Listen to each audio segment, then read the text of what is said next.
Estamos en esta mañana, primer domingo del tiempo de Pascua. Ahorita, en esta semana, como en diciembre, que yo les decía, en diciembre, hoy siempre les recuerdo, al año, como Iglesia Católica, hay dos momentos importantes. Uno, en diciembre, que la Iglesia lo ha establecido, es el nacimiento del Hijo de Dios por medio de una mujer que viene al mundo. La vida viene al mundo material. Y allí se celebra la llamada octava de la Navidad, es decir, 8 días como que fueran un solo día. Ha querido la Iglesia extender un día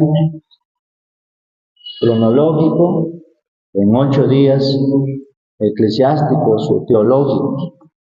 Y ahora, que es la muerte, pero la vida eterna, también se contempla la octava de Pascua. O sea, este domingo es como que es un solo día hasta el otro domingo, octava, 8 días.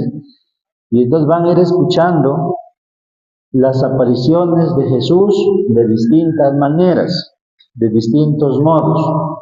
Anoche se presentaba Jesús, o había la noticia que a las mujeres, ¿no? María, Elena, Ana y otra María. Ahora ya no se presenta necesariamente a ella, según el Evangelio de San Juan, sino a una sola mujer y a 2 hombres, Pedro y Juan. María, la de Magdalena, se cree la que fue, Jesús le expulsó los demonios, la que estaba poseída por el demonio. Entonces esta María es la que hoy día dice que ha resucitado, pero en el fondo ella no sabe, porque dice, no hay en el sepulcro el Señor, ahí lo hemos dejado y no está. Anoche los ángeles hablaban, la divinidad se manifestaba, hoy día no habla nada. Simplemente dice que se fue y les contó a sus discípulos, a los apóstoles en primer lugar, que no estaba el cuerpo de Jesús. Y entonces viene el escándalo. ¿Dónde? ¿Qué pasó? Entonces se habían quedado, y entonces vienen luego ahí las imágenes de Pedro y Juan. Dice que salieron corriendo, o sea, se fueron en dirección al lugar santo. Y en el camino, si lo entendemos literalmente, el joven, Juan y Pedro, el adulto, ahí se ve que Pedro no era tan joven, que ya era un apóstol de una edad más o menos, que no podía correr fácil. Y entonces dice que el otro, como era más joven, más habilidoso, avanzó, y el otro. Sin embargo, cuando llega al sepulcro, no entró, sino el otro que llegó después ingresó y vio todo lo que había allí en esa tumba. Después, nuevamente, la misma escena se produce, pero a la inversa. Pedro ya estaba dentro, y entonces el discípulo, que había sido el habilidoso, que le había ganado, entra después. Vieron y creyeron, dice. Entonces, ¿qué podemos sacar de esta experiencia? Hay muchos símbolos aquí, son importantes de resaltar, como es el caso de María, de los apóstoles, que estaban todavía se habían quedado en el Viernes Santo. Todavía estaban pensando en el dolor, en la preocupación, y todo eso que les apañaba una pena, una tristeza. Y no habían entendido lo que Jesús les había dicho el Jueves Santo. Yo tengo que padecer, tengo que morir, tengo que ser sacrificado, pero al tercer día yo voy a resucitar. Saldré de este mundo. Y lo está manifestando ahora. Y luego las imágenes de los 2 discípulos es quizás la experiencia de vida, ¿no? Como ustedes, por eso yo aquí felicitar a ustedes papás, mamás, todo ese itinerario de vida que tienen o que han ido teniendo en el transcurso. Yo anoche después de que me he ido de aquí me he puesto a pensar, a veces uno ya se siente medio viejo también, ya cansado, y, y ver a los jovencitos y decir, yo tantos años era así como ese niño, como esa niña inocente, y el mundo no era así, quizás era diferente su contexto, pero ahora cómo ha cambiado. Ese cambiado significa la experiencia de vida. Ustedes han sido jovencitos, han sido niños, cuando se conocieron con sus parejas, ¿no? Cuando se juntaron, empezaron a tener su primer hijo. ¿Cómo? Miren ahora ese niño ya está grande, ya los está igualando a ustedes, ya está bozarrón, ya los quiere mandar ahora también. Miren cómo ha ido cambiando. Y qué importante la experiencia. Entonces, ese compromiso de adultos es lo que hoy día San Juan, San Pedro nos dice. ¿Cuál era la experiencia? Iba lento, iba pensando, imagino, iba meditando el misterio. En cambio, Juan era el habilidoso, jovencito, como a nosotros nos ha pasado en nuestra época, a ustedes los más jovencitos. Salgo de la casa, voy a pelotear, voy a caminar, voy a comer, voy por allá, por acá, al paseo. Porque estamos en una época diferente. Pero a veces no vamos pensando qué pasa de aquí a unos 10 años, 20 años, 30 años. A veces dejamos pasar la vida por pasar. Y sin embargo, aquí San Juan nos dice que hay momentos que vamos a llegar donde vamos a frenar y donde van a ir entendiendo la vida jóvenes o a sus hijos. Y no se van a arriesgar a tomar posesiones, tomar posturas. Y en cambio el adulto no, porque ya se fogueó, ya experimentó, ya fue conociendo la vida. Y se fue al misterio más complicado, que era ver entrar a una tumba. Claro, la cultura de judía era imposible llegar a un cementerio así, porque se lo robaban los cadáveres, estaba prohibido. Pero Pedro entró.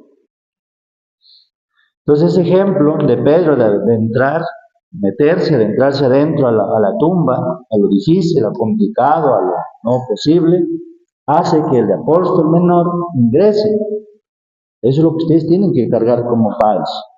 Enseñar a sus hijos a meterse donde es complicado, pero siempre y cuando salvaguardando y custodiando ustedes.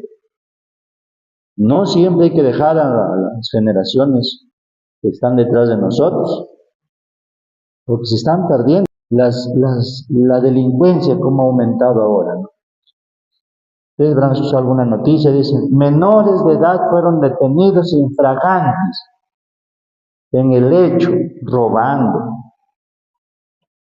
ahora matando. Los sicarios ahora son jovencitos. Entonces, eso hay que ponerse a pensar, la vida. ¿Qué se está dando? ¿Qué se está enseñando? ¿Cómo se está mostrando? Eso es por poner una parte. Mayormente los que matan son los varones, los que roban. Bueno, muy poco se escucha, pero también están metidos. Pero luego viene la situación de la mujer, la denigración que se ha dado en estos últimos años. Ahora una mujer es un objeto de uso. Vayan a los bares, ¿qué encuentran ahí? Gente de 40, 50 años ahí ofreciéndose como merca. Son jovencitas, 14 años, adelante, porque son atractivas. Entonces, es la atracción social externa lo que hace que denigremos muchas veces a la imagen humana. Entonces, esta resurrección de hoy día, que nos dice Jesús, eso es importante, hermanos. Cuiden mucho de sus hijos, de sus hijas.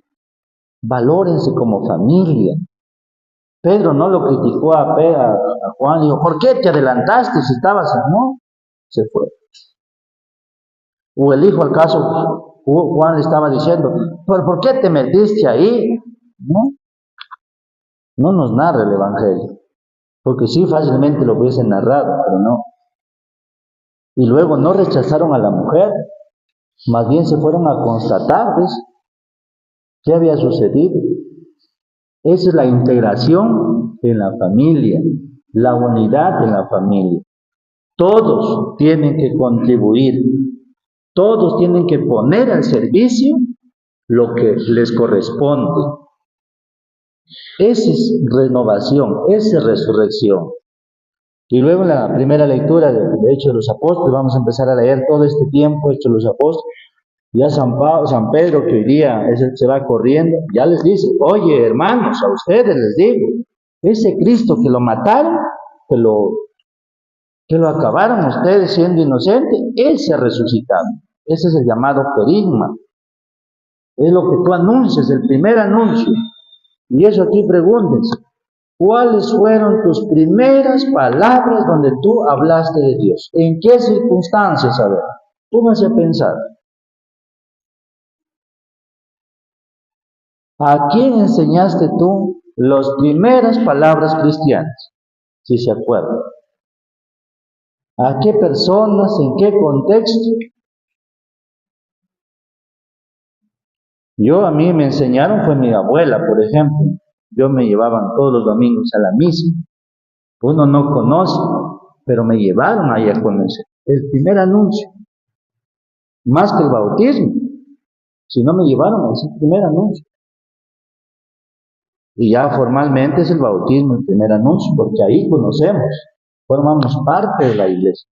Y luego San Pablo en su carta a los Colosenses nos está diciendo: hermanos, hermanas, busquen los bienes de arriba, donde Cristo está sentado a la derecha de Dios. Aspiren a los bienes de arriba, no a los de la tierra.